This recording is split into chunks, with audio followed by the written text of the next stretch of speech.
Jail से फरार होने के बाद हमारे बेटे को फिर से काल कोठरी में भेज दिया गया और तुम कुछ नहीं कर सके। मैं दूसरे किनारे पर उनका इंतजार ही करता रह गया सर। कल रात को जो कुछ भी हुआ वो निरंजन की गलती की वजह से हुआ। अगर वो उस एसीपी के बेटे को साथ में लेके नहीं भागता तो उसका भाई वहां पे कभी नहीं पहुंचता। कौन भाई? कौन पहुंच गया वहां? देवा।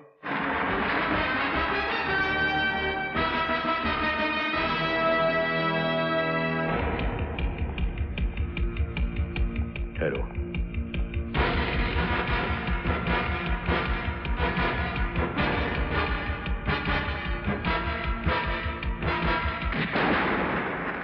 मुझे पता है आपके और कानून के बीच में जंग चल रही है। आप कानून तोड़ें या कानून आपको, इससे मुझे कोई मतलब नहीं। मैं यहां सिर्फ इतना समझाने आया हूं कि दोबारा इस जंग में मेरे भाई को घसीटने की कोशिश मत कीजिएगा, वरना कानून मुझे अपने हाथों में लेना पड़ेगा और यह आपके लिए अच्छा नहीं होगा।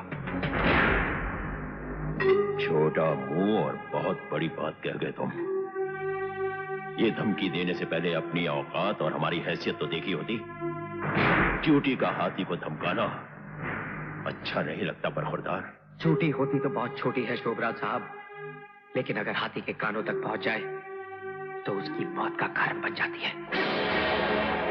और आप अपनी जिस हैसियत की बात कर रहे हैं ना, उस हैसियत को बहुत अच्छी तरह से जानता हूं मैं। बहुत अमीर करोड़पति हैं आप, लेकिन अपने बेटे की जिंदगी बचाने के लिए भिखारी बनकर मेरे बाबूजी के सामने भीख मांग चुके हैं आप।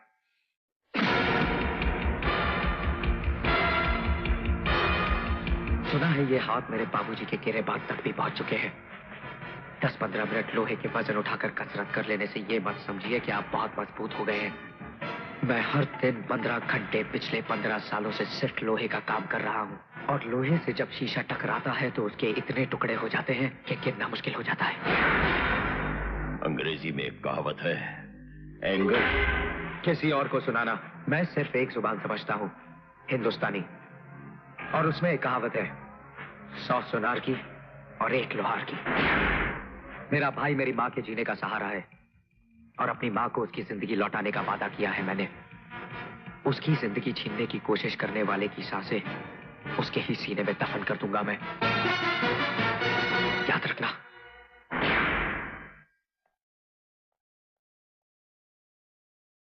सर, अगर आप कहें तो। नहीं माइकल,